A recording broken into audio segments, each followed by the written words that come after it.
2:26 p.m.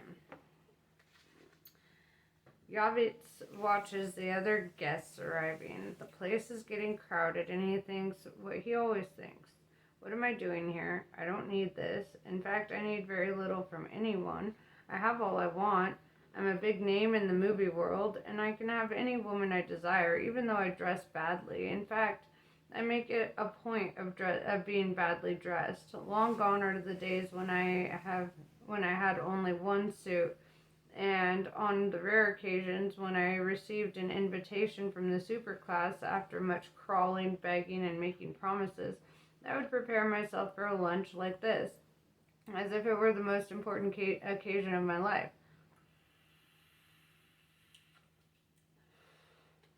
Now I know that the only thing that changes are the cities these lunches are held in. Otherwise, it's all utterly boring and predictable. People will come up to me and tell me why they adore my work. Others will call me a hero and thank me for giving movie mavericks a chance. Pretty intelligent women who are not taken in by appearances will notice the people gathering around my table and ask the waiter who I am, and immediately find some way of approaching me, certain that the only thing I'm interested in is sex.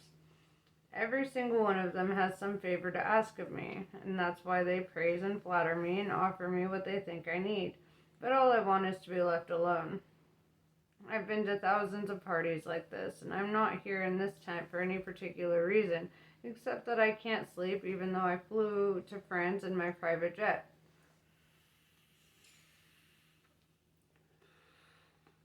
A technological marvel capable of flying at an altitude of over 36,000 feet from California all the way to Cannes without having to make a refueling stop.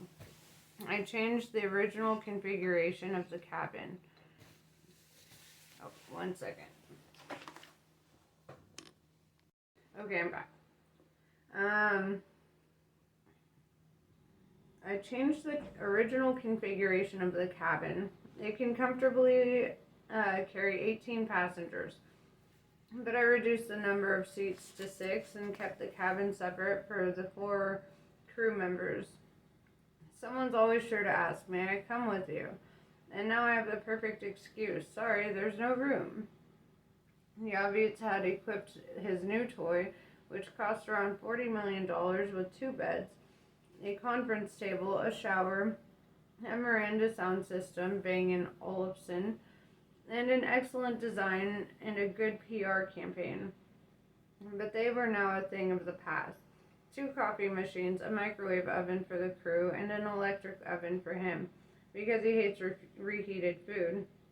Yavitz only drinks champagne, and whoever wishes to is more than welcome to share a bottle of the Moet and Chandon, I'm sure I'm saying that right, 1961 with him. However, the cellar on the plane had every drink a guest might conceivably want. And then there are the 2 21-inch LCD screens ready to show the most recent films, even those that hadn't yet made it to the cinemas. The jet was one of the most advanced in the world, although the French insisted that the Dassault Falcon was even better.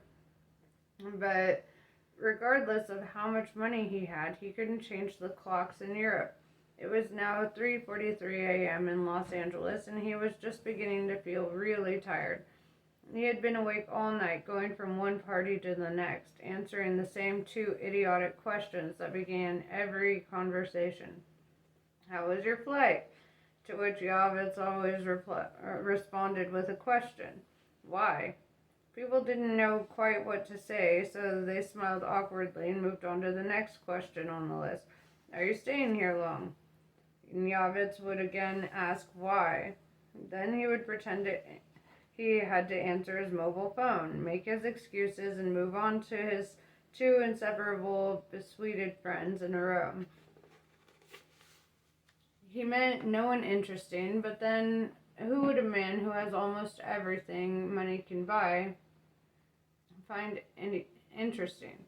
He had tried to change his friends and meet people who had nothing to do with the world of cinema, philosophers, writers, jugglers, executives of food, manufacturing companies.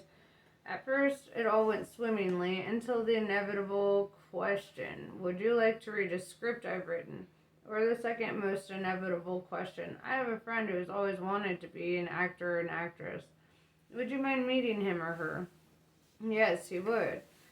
He had other things to do in life apart from work. He used to fly once a month to Alaska, go into the first bar, get drunk, eat pizza, wander around in the wild, and talk to the people who lived in the small towns up there. He worked out for 2 hours a day at his private gym, but the doctors had warned him he could still end up with heart problems. He didn't care that much about being physically fit. What he really wanted was to offload a little of the constant tension that seemed to weigh on him every second of the day, to do some meditation and heal the wounds to his soul.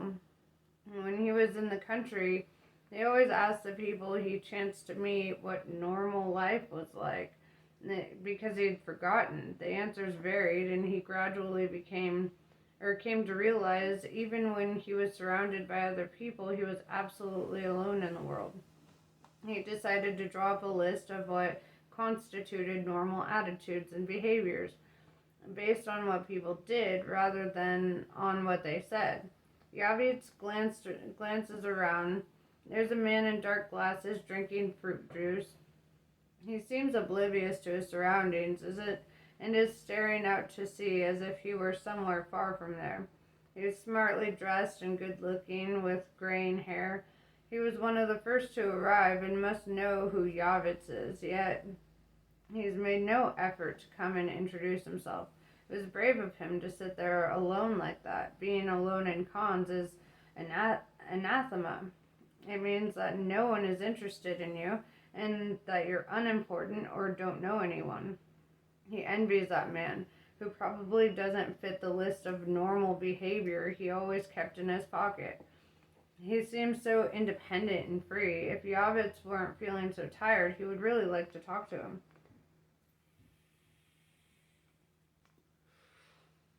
He turns to one of his friends. What does being normal mean? Is your conscience troubling you? Have you done something you shouldn't have? Yavitz has clearly asked the wrong question of the wrong man. His companion will perhaps assume that he's regretting what he's made of his life and that he wants to start anew, but that isn't it at all. And if he does have regrets, it's too late to begin again. He knows the rules of the game.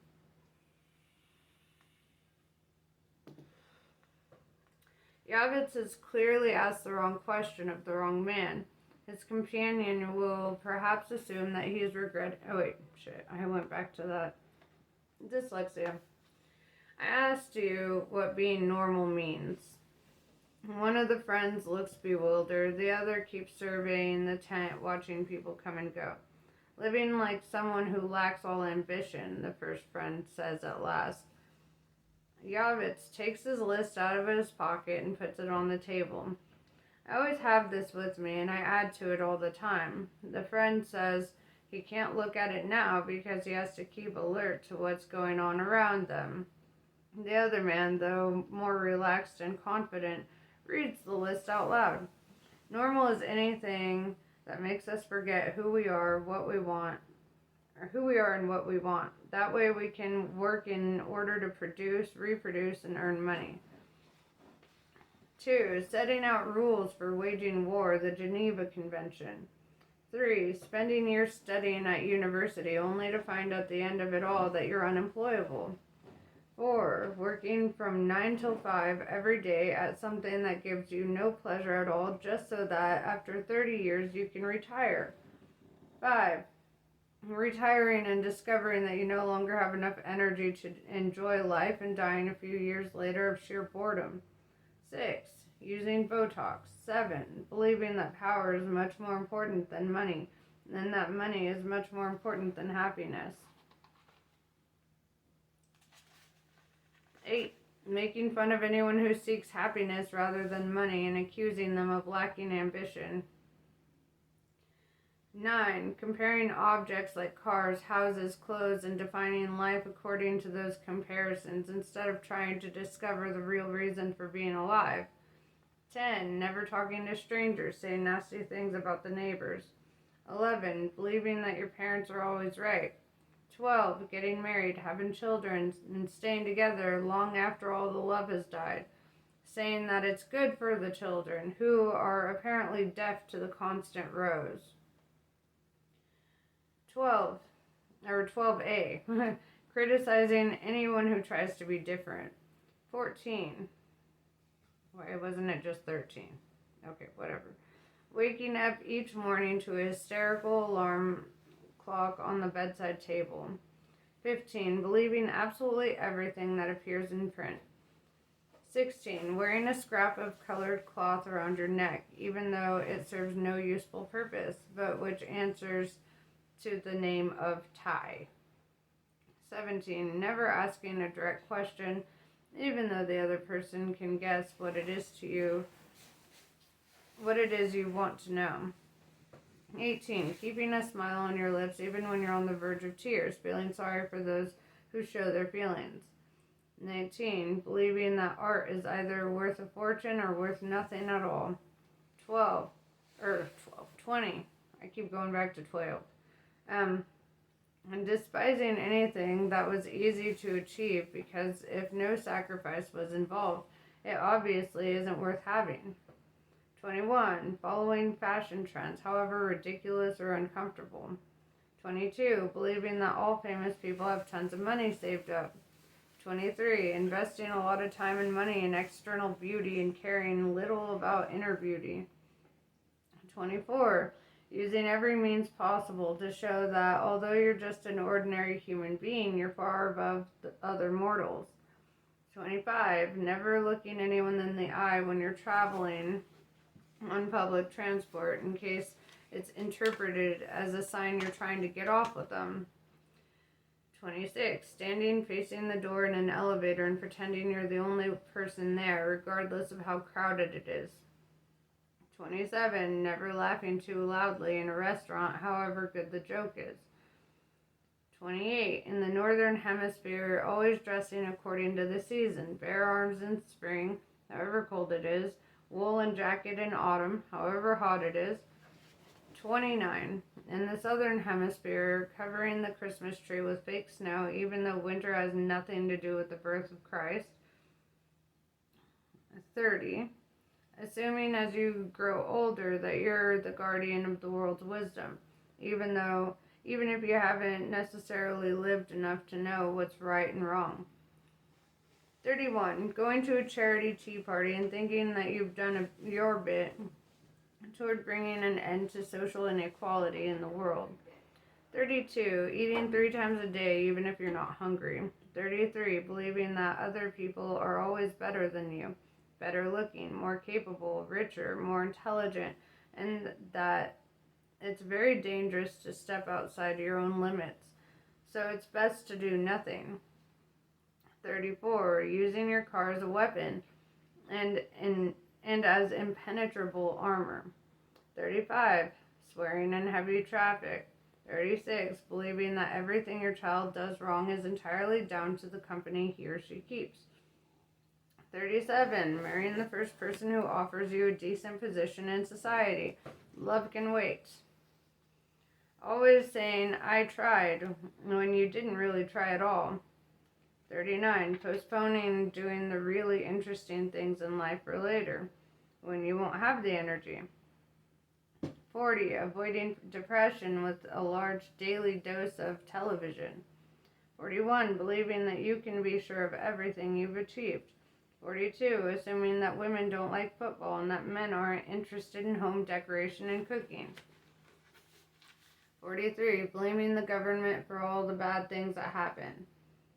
44. Thinking that being a good, decent, respectable person will mean that others will see you as weak, vulnerable, and easy to manipulate. 45. Being equally convinced that aggression and rudeness are synonymous with having a powerful personality. 46. Being afraid of having an endoscopy, if you're a man, and giving birth if you're a woman. The friend laughs. You should make a film on the subject, he says. Not again, Yavitz thinks. They have no idea. They're with me all the time, but they still don't understand what I do. I don't make films. All films start out in the mind of a so-called producer. He's read a book, say, or had a brilliant idea while driving along the freeways of Los Angeles, which really is a large suburb in search of a city. Unfortunately, he's alone, both in the car and in his desire to transform that brilliant idea into something that can be seen on screen.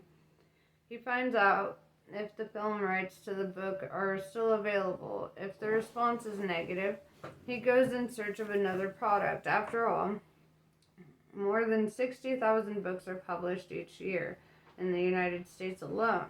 If the response is positive, he phones the author and makes the lowest possible offer, which is usually accepted because it's not only actors and actresses who like to be associated with the dream machine. Every author feels more important when his or her words are transformed into images. They arrange to have lunch. The producer says that the book is a work of art and highly cinematographic. Jeez, that was a hard word. And that the writer is a genius deserving of recognition. The writer explains that he spent 5 years working on the book and asks to be allowed to help in the writing of the script. No, really, you shouldn't do that. It's an entirely different medium, comes the reply, but I know you'll love the result. Then he adds, the film will be totally true to the book, which, as both of them know, is a complete and utter lie. The writer decides that he should agree to the conditions, promising himself that next time will be different, and he accepts. The producer now says that they have no interest, or that they have to interest one of the big studios because they need financial backing for the project. He names a few stars he claims to have lined up for the lead roles, which is another complete and utter lie, but one that is always wheeled out and always works as a seduction technique. He buys what is known as an option.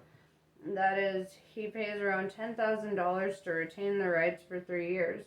And then what happens? Then we'll pay 10 times that amount and you'll have the right to 2% of the net profits.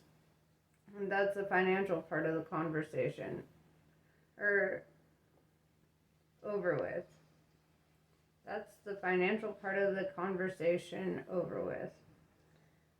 Because the writer is convinced he'll earn a fortune from his slice of the profits. If he were to ask around, he'd soon find out that the Hollywood accountants somehow manage it so that no film ever makes a profit. Lunch ends with the producer handing the writer a huge contract and asking if he could possibly sign it now, so that the studio will know that the product is definitely theirs, with his eyes fixed on that non-existent percentage and on the possibility of seeing his name in lights, which won't happen either. At most, there will be a line in the credits saying, based on the book by. The writer signs the contract without giving the matter much thought.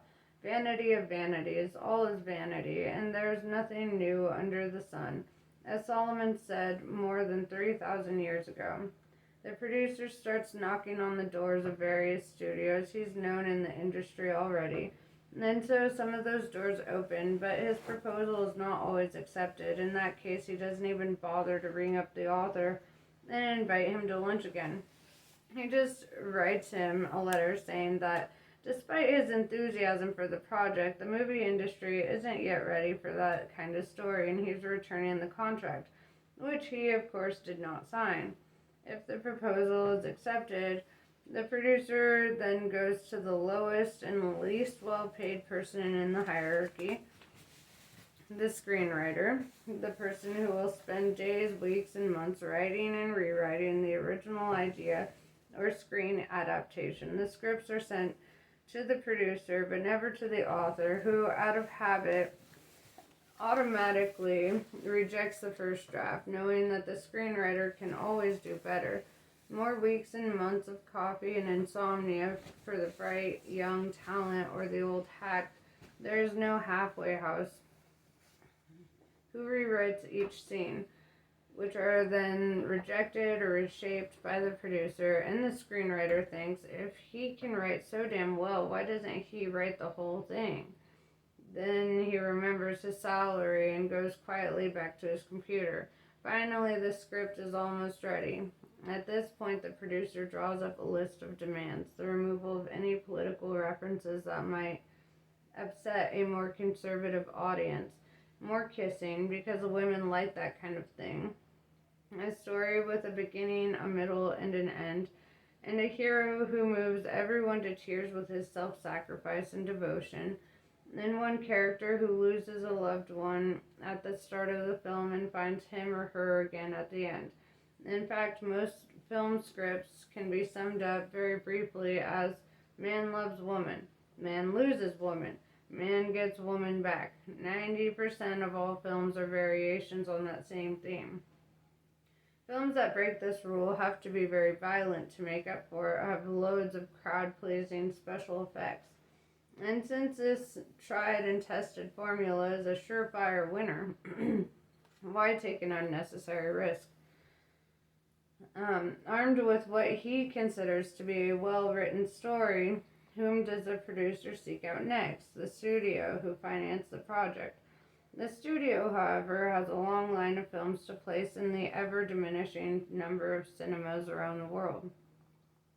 They ask him to wait a little or to find an independent distributor, first making sure that the producer signs another gigantic contract, which even he takes into account exclusive rights outside of planet Earth, taking full responsibility for all money spent. And that's where people like me come in. The independent distributor can walk down the street without being recognized, although at media fests like this, everyone knows who he is. He is a person who didn't come up with the idea, didn't work on the script, and didn't invest a cent. Yavitz is an intermediary, the distributor. He receives the producer in a tiny office, the big plane, the house with a swimming pool, the invitations to parties all over the world are surely for his enjoyment. The producer doesn't even merit a mineral water. He takes the DVD home with him. He watches the first 5 minutes if he likes it. He watches to the end, but this only happens with 1 out of every 100 new films he's given. Then he spends 10 cents on a phone call and tells the producer to come back on a certain day and a certain time. We'll sign, he says, as if we're doing the producer a big favor. We'll distribute the film. The producer tries to renegotiate. He wants to know how many cinemas and how many countries and under what conditions. These, however, are pointless questions because he knows what the distributor will say. That depends on the reactions we get at the pre-launch screenings. The product is shown to selected audiences from all social classes, people especially chosen by market research companies. The results are analyzed by professionals. If the results are positive, another 10 cents gets spent on a phone call. And the following day, Yavitz hands the producer 3 copies of yet another vast contract. The producer asks to be given time for his lawyer to read it. Yavitz says he has nothing against him doing that, but he needs to finalize that season's program now and can't guarantee that by the time the producer gets back to him, he won't have selected another film. The producer reads only the clause and tells him how much he's going to learn. He is pleased with what he sees, and so he signs. He doesn't want to miss this opportunity. Years have passed since he sat down with the writer to discuss making a film of the book, and he's quite forgotten that he is now in exactly the same position.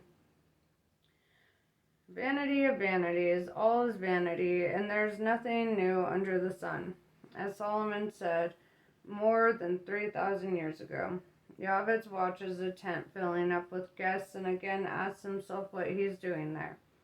He controls more than 500 cinemas in the United States and has an exclusive contract with another 5,000 around the world. where exhibitors are obliged to buy everything he offers them. Even if the films don't always work out, they know that one box office success more than makes up for the other five that fail to pull in the crowds.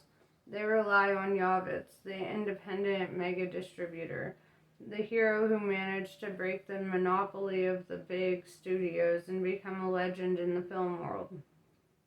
No one has ever asked how he did this, but since he continues to give them one big success for every five failures, the average in the big studios is one blockbuster for every 9 flops.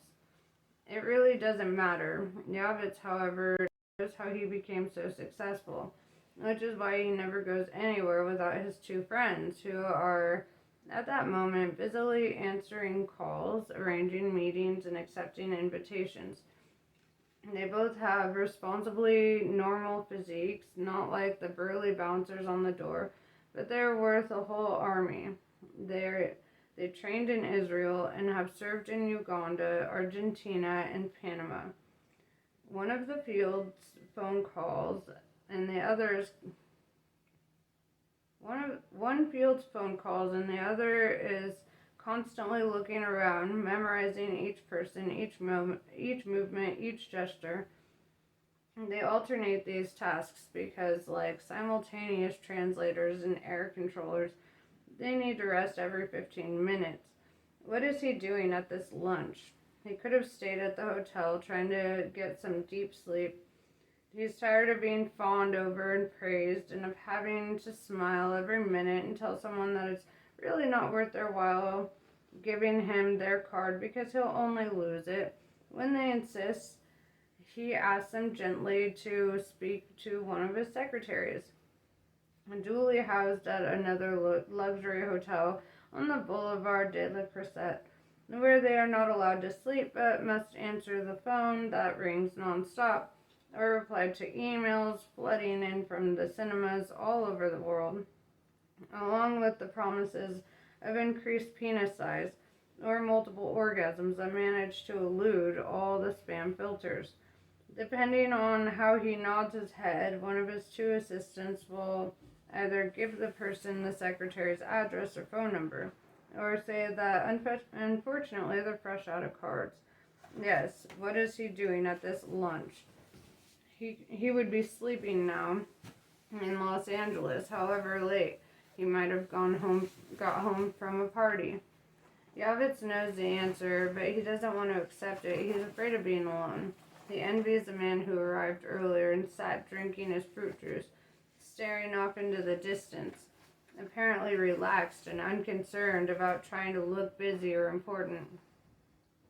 He decides to invite him to join him for a drink, but he notices he's no longer there. Just then, he feels something prick him in the back. Mosquitoes. That's what I hate about beach parties. When he goes to scratch the bite, he finds a small needle. It must be some stupid prank.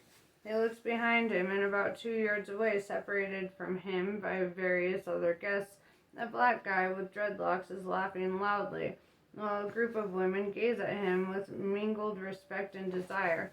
He's too tired to react to this provocation. Best let the guy play the fool, if that's the only way he can impress other people. Idiot. His two companions react to the sudden change in posture of the man they are paid to protect at the rate of $435 a day. One of them raises his hand to his right shoulder, where he keeps an automatic pistol in a holster that is entirely invisible beneath his jacket. The other man gets discreetly to his feet. They're at a party after all, and places himself between the black man and his boss. It was nothing, says Yavitz, just a prank. He shows them the needle. These two idiots are prepared for attacks with firearms and knives, for physical aggression or attempts on their boss's life. They're always the first to enter his hotel room, ready to shoot if necessary. They can sense when someone's carrying a weapon, a common enough occurrence in many cities of the world, and they don't take their eyes off that person until they're sure he's harmless. When Yavitz gets into an elevator, he stands sandwiched between them, their two bodies forming a kind of wall. He has never seen them take out their guns because if they did so, they would use them. They usually resolve any problems with a look or a few quiet words. Problems? He has never had any problems since he acquired his two friends, as if their mere presence were enough to drive away evil spirits and evil intentions. That man, one of the first people to arrive, who sat down alone at the table over there, says one of them. He was armed, wasn't he? The other man murmurs something like, possibly, but the man had left the party some time ago, and he had been watched the whole time, because they couldn't tell what exactly he was looking at from behind his dark glasses. They relaxed. One of them starts answering the phone again, and the other fixes his gaze on the Jamaican, who looks fiercely back. There's something strange about that man, but one false move on his part and he'll be wearing false teeth from now on. It would all be done as discreetly as possible on the beach, far from prying eyes, and by only one of them, while the other stood waiting, finger on the trigger. Sometimes, though, such provocative acts are a ruse to get the bodyguard away from the intended victim. They're used to such tricks. Fine. No, it's not fine. Call an ambulance. I can't move my hand. 12:44. What luck! The last thing she was expecting that morning was to meet the man who would, she was sure, change her life. But there he is, as sloppily dressed as ever, sitting with two friends, because powerful people don't need to show how powerful they are. They don't even need bodyguards. Maureen has a theory that people at cons can be divided into two categories. A, the tanned, who spend the whole day in the sun. They are already winners and have the necessary badge to gain entry to certain restricted areas of the festival. They arrive back at their hotels to find several invitations awaiting them, most of which will be thrown in the bin. B, the pale, who scurry from one gloomy office to the next, watching auditions and either seeing some really good films that will be lost in the welter of other things to offer, or having to put up with some real horrors that might just win a place in the sun among the tanned, because the makers know the right people. Yavet's wild, of course, sports an enviable tan. The festival that takes over this small city in the south of France for 12 days, putting up prices, allowing only authorized cars to drive through the streets, and filling the airport with private jets and beaches with models, isn't just a red carpet surrounded by photographers, a carpet along which the big stars walk on their way into the Palais des Congrès. Cannes isn't about fashion, it's about cinema.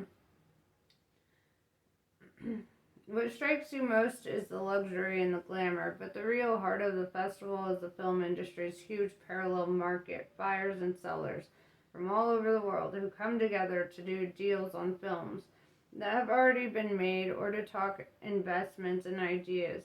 On an average day, 400 movies are shown, most of them in apartments hired for the duration, with people perched uncomfortably on beds, complaining about the heat and demanding that their every whim be met, from bottles of mineral water up, and leaving the people showing the film with their nerves in tatters and frozen smiles on their faces, for it's essential to agree to everything.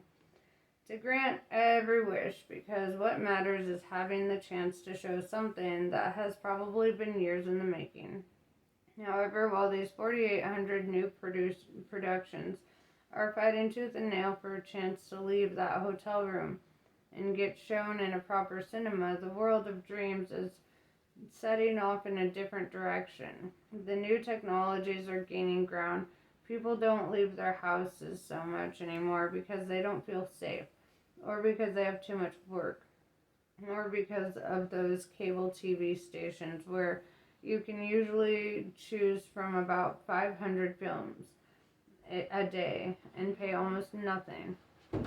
Worse still, the internet has made anyone and everyone a filmmaker. Specialist portals now show films of babies walking, men and women being decapitated in wars, or women who exhibit their bodies merely for the pleasure of knowing that the person watching them will be enjoying their own moment of solitary pleasure. Yes. What's my password down here? I don't know your password. I wish I could switch to pen. I'm sorry. No. You could use my laptop. Is it? It was in the backpack. It might be over there. Sorry. Where was I?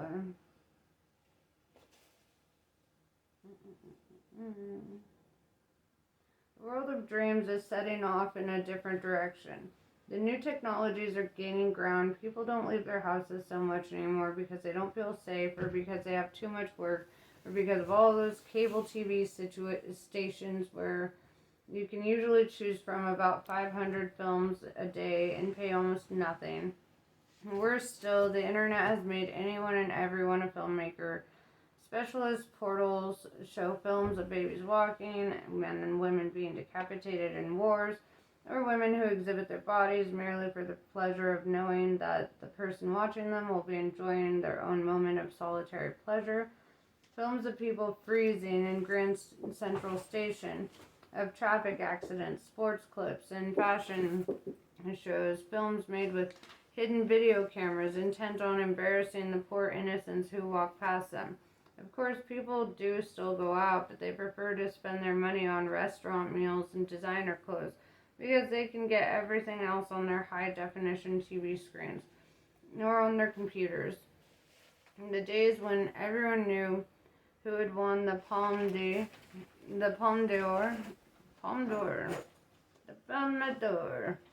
sorry, are long gone. Now, if you ask who won last year, even people who were actually there at the festival won't be able to remember. Some Romanian, wasn't it, says one. I'm not sure, but I think it was a German film, says another. They'll sneak off to consult the catalog and discover that it was an Italian whose films, it turns out, are only shown at art cinemas. After a period of intense competition with video rentals, cinemas starting to prosper again, but now they seem to be entering another period of decline, having to compete with internet rentals, with pirating, and those DVDs of old films that are given away free with newspapers. This makes distribution an even more savage affair. If one of the big studios considers a new release to be a particularly large investment, they'll try to ensure that it's being shown in the maximum number of cinemas at the same time, leaving little space for any new film venturing onto the market.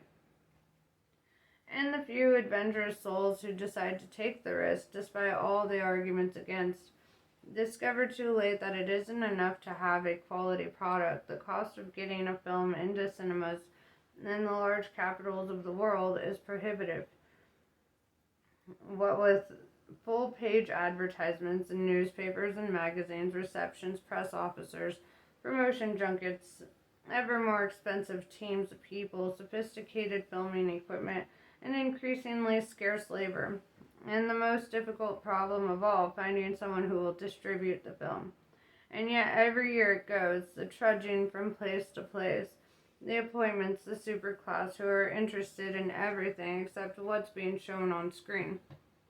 The company is prepared to pay a tenth of what is reasonable just to give some filmmaker the honor of having his or her work shown on television. The request that the film be reworked so as not to offend families. The demands for the film to be recut. The promises, not always kept, that if the script is changed completely to focus on one particular theme, a contract will be issued next year. Well, this explains what went wrong with the new Hitchhiker's Guide to the Galaxy movie. Just saying. People listen and accept because they have no option. The superclass rules the world. Their arguments are subtle, their voices soft, their smiles discreet, but their decisions are final.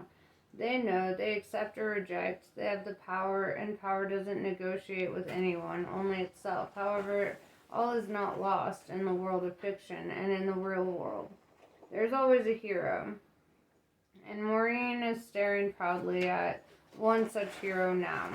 The great meeting that is finally going to take place in 2 days' time after nearly 3 years of work, dreams, phone calls, trips to Los Angeles, presents, favors asked of friends in her bank of favors, and the influence of an ex-boyfriend of hers who had studied with her at film school, then decided it was much safer to work for an important film magazine than to risk losing both his head and his money.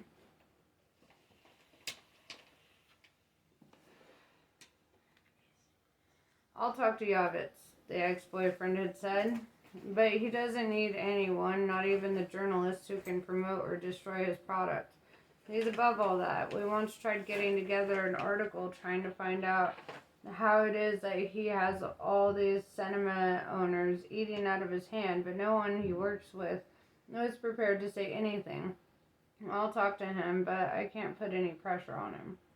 He did talk to him and got him to watch The Secrets of the Cellar. The following day, she received a phone call saying that Yavitz would meet her in Cannes.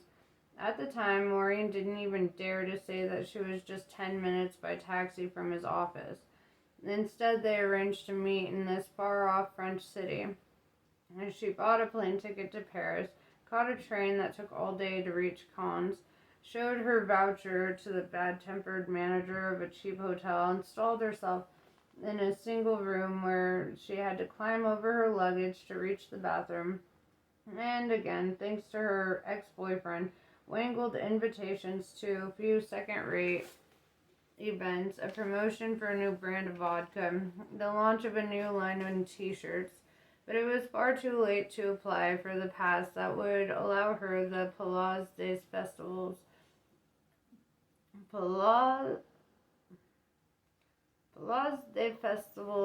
et des Congrès. She has overspent her budget, traveled for more than 20 hours, but she will at least get her 10 minutes. And she's sure that she'll emerge with a contract and a future before her. Yes, the movie industry is in crisis, but so what? Movies, however few, are still making money, aren't they? Big cities are plastered with posters advertising new movies, and what are celebrity magazines full of? Gossip about movie stars. Maureen knows, or rather believes, that the death of the cinema has been declared many times before, and yet it still survives. Cinema was dead when television arrived. Cinema was dead when video rentals arrived. Cinema was dead when the internet began, allowing access to pirate sites. But cinema is still alive and well in the streets of this small Mediterranean town, which, of course, owes its fame to the festival. Now it's simply a case of making the most of this manna from heaven, and of accepting everything, absolutely everything. Yavitz Wild is here. He has seen her film. The subject of the film is spot on. Sexual exploitation, voluntary or forced. It was getting a lot of media attention after a series of cases that hit the headlines worldwide. It is just the right moment for The Secrets of the Cellar to appear on the posters put up by the distribution chain he controlled. Yavitz Wild, the rebel with a cause, the man who was revolutionizing the way films reached the wider public. Only the actor Robert Redford had tried something similar with his Sundance Film Festival for independent filmmakers. But nevertheless, decades of effort, Redford still hadn't managed to break through the barrier into a world that mobilized hundreds of millions of dollars in the United States, Europe, and India. Yavitz, though, has a winner. Yavitz Wild, the savior of filmmakers, the great legend, the ally of minority interests, the friends of artists, the new patron who obviously used some very intelligent system. She had no idea what it was, but she knew it worked to reach cinemas all around the world. Yavitz Wild has arranged a 10-minute meeting with her in 2 days' time. This can mean only one thing, that he has accepted her project and that everything else is merely a matter of detail. I will accept everything, absolutely everything, she repeats. Obviously, in those 10 minutes, Maureen won't have a chance to say a word about what she has been through in the 7 years. Yes, a quarter of her life that have gone into making her film. And there will be no point in telling him that she went to film school, directed a few commercials, made 2 short films that were warmly received in various small town cinemas or in alternative bars in New York, that in order to raise the $1 million needed for professional production, she had mortgaged the house she inherited from her parents, that this was her one chance because she didn't have another house to mortgage. She had watched as her fellow students, after much struggling, opted for the comfortable world of commercials, of which there were more and more, or some safe but obscure job, in one of the many companies that made TV series. After the warm reception given to her short films, she began to dream of higher things, and then there was no stopping her. She was convinced that she had a mission to make the world a better place for future generations by getting together with like-minded people to show that art isn't just a way of entertaining or amusing a lost society, by exposing world leaders as the flawed people they are, and by saving the children who are now dying of hunger somewhere in Africa, by speaking out about environmental problems, by putting an end to social injustice. This was, of course, an ambitious project, but she was sure she would achieve it if only through sheer doggedness. To do this, she needed to purify her soul, so she turned to the 4 forces that had always guided her: love, death, power, and time. We must love because we are loved by God. We must be conscious of death if we are to have a proper understanding of life. We must struggle in order to grow, but without falling into the trap of power we gain through that struggle, because we know that such power is worthless. Finally, we must accept that our eternal soul is, at this moment, caught in the web of time with all its opportunities and its limitations. Caught in the web of time she might be, but she could still work on what gave her pleasure and filled her with enthusiasm, and through her films she could make her contribution to a world that seemed to be disintegrating around her, and could try to change reality and transform human beings. And her father died after complaining all his life that he had never had the chance to do what he always dreamed of doing. She realized something very important. Transformations always occur during moments of crisis. She didn't want to end her life as he did. She wouldn't like to have to tell her daughter, there was something I wanted to do, and there was even a point when I could have done it, but I just didn't have the courage to take the risk.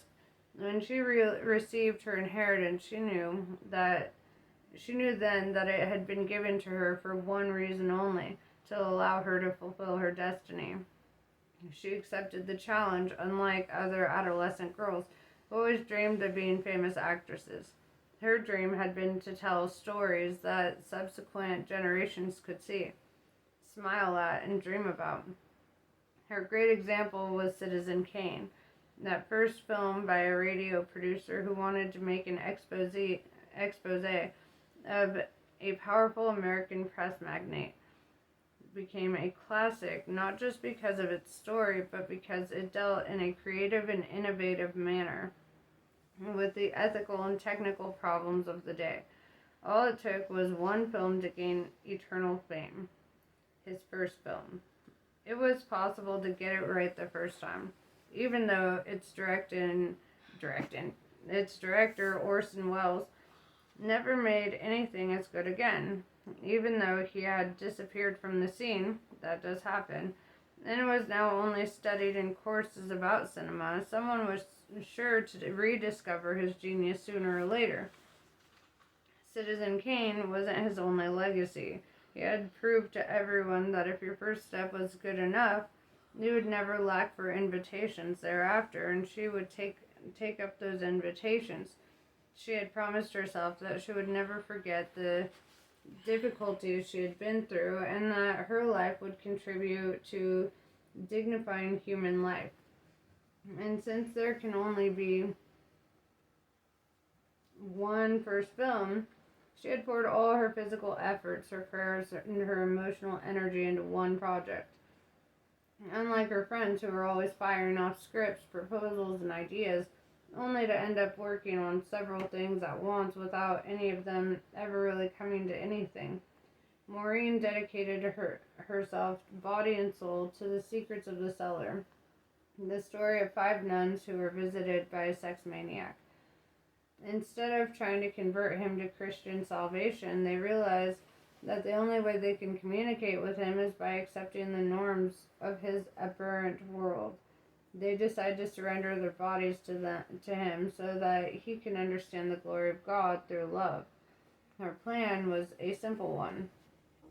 Hollywood actresses, however famous they might be, usually disappear from the cast list when they reach 35.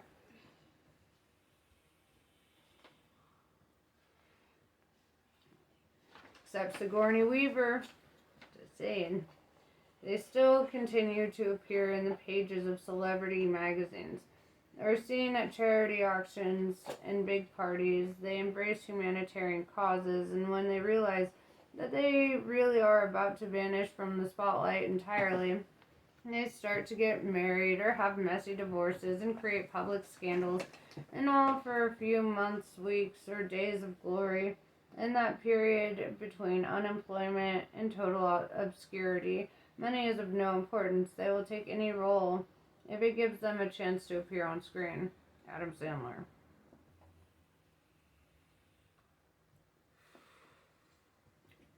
Maureen approaches actresses who, less than a decade earlier, had been at the top of the tree, but who now sensed that the ground was beginning to slip away from under them, and that they desperately needed to get back to the way things were. It was a good script. She sent it to their agents, who demanded an absurd salary, and got a straightforward no as an answer. Her next step was to approach each actress individually. She told them that she had the money for the project, and they all ended up accepting on the understanding that no one would know that they were working for almost nothing. In something like the film industry, there was no point in being humble. Sometimes the ghost of Orson Welles would appear to her in her dreams. Try the impossible. Don't start low down, because that's where you are now. Climb those rungs quickly before they take the ladder away. If you're afraid, say a prayer, but carry on.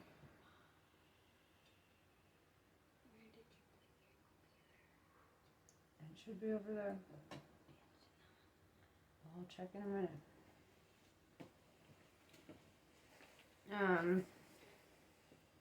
She had an excellent script, a first-class cast, and knew that she had to produce something that was acceptable to the big studios and distributors, but without sacrificing quality. It was, Oliver, you don't need to take everything apart. It's not over there.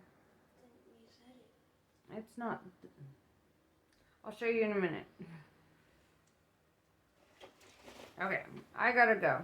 My child needs me for a second. I will be right back. Alright, I'm back.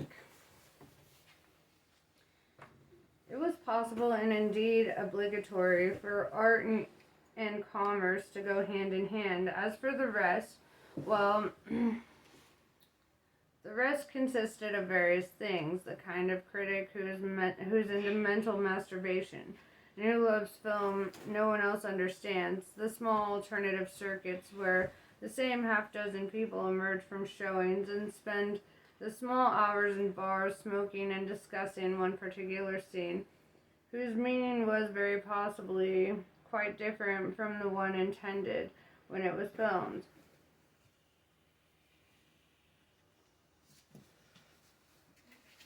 Directors giving lectures to explain what should be obvious to the audience. Trade union meetings calling for more state aid, more domestic cinema, manifestos in intellectual magazines, the result of interminable meetings, at which the same old complaints were made about the government's lack of interest in supporting the artists. The occasional letter published in the serious press and usually read only by the interested parties or the families of the interested parties. Who changes the world? The superclass. Those who do. Those who alter the behavior, hearts, and minds of the largest possible number of people. That's why she wanted Yavitz and Oscar and Cans, or Cons, sorry. And since she couldn't get those things democratically, other people were very willing to offer advice, but never to shoulder any of the risk. She simply gambled everything. She took on whoever was available, spent months rewriting the script, persuaded excellent but unknown art directors, designers, and supporting actors to take part, promising them almost no money, only increased visibility in the future. They were all impressed by the names of the 5 main actresses. The budget must be astronomical, and initially asked for large salaries, but ended up convinced that participating in such a project would look really good on their CVs. Maureen was so enthusiastic about the idea that her enthusiasm seemed to open all doors. Now came the final step, the one that would make all the difference. It isn't enough for a writer or a musician to produce something of quality. They have to make sure their work doesn't end up gathering dust on a shelf or in a drawer. Visibility is what's required. She sent a copy of the film to just one person, Yavitz Wild. She used all her contacts. She suffered rejection, but carried on anyway. She was ignored, but that didn't diminish her courage. She was mistreated, ridiculed, excluded, but still she believed it was possible because she had poured her lifeblood into what she had done. Then her ex-boyfriend entered the scene, and Yavitz Wild agreed to see her film and to meet her. She keeps her eyes on Yavitz all through lunch, savoring in anticipation the moment they will spend together in 2 days' time. Suddenly, she notices him go stiff, his eyes fixed on nothing. One of his friends with him glances behind and to the side, slips one hand inside his jacket. The other man starts frantically keying in a number on his mobile phone. Has something happened? Surely not. And the people nearest him are still talking, drinking, enjoying another day of festival parties, sun, and nice bodies.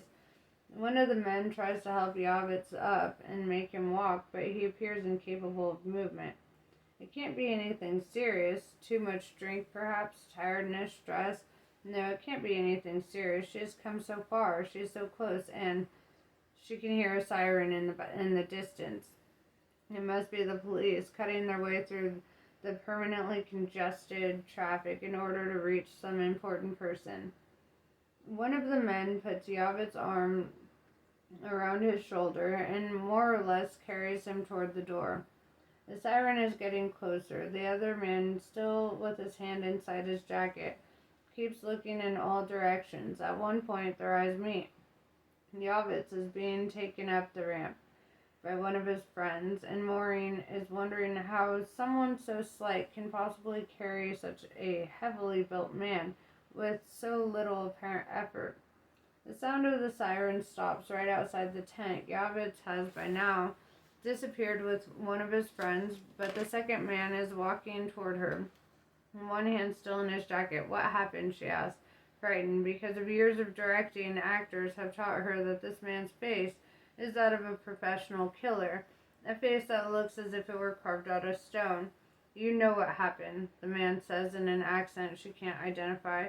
I saw that he began to feel ill, but what did happen? The man keeps his hand inside his jacket, and at that moment it occurs to Maureen that this might be a chance to transform a minor incident into a great possibility. Can I help? Can I go with him? The hand in the jacket seems to relax a little, but the eyes watch every move she makes. I'll come with you. I know Yavitz Wild. I'm his friend. After what seems like an eternity, but which can't have been more than a fraction of a second, the man turns and walks quickly away toward the boulevard without saying a word. Maureen's brain is moving fast. Why did he say that she knew what had happened, and why did he suddenly lose all interest in her? The other guests haven't noticed a thing, apart from the sound of the siren, which they probably attribute to something going on out in the streets.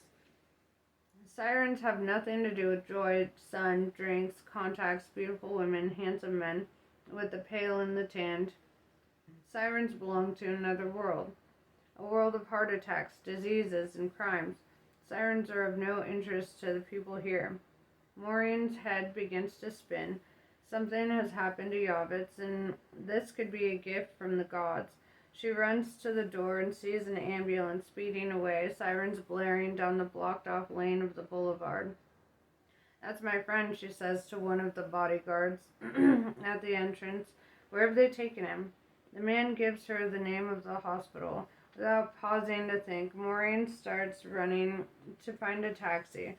10 minutes later, she realizes that there are no taxis in the city, only those summoned by hotel porters, lured by the prospect of generous tips. Since she has no money in her bag, she goes into a pizzeria, shows someone working there she has a map with her, and learns that she must run for at least half an hour to reach her objective. She'll be running all her life, so a half hour won't make much of a difference. Alright, I'm going to stop here. I can only seem to do an hour at a time with this book. But due to my own busy life, this is what you get today. I will see you again tomorrow. Namaste.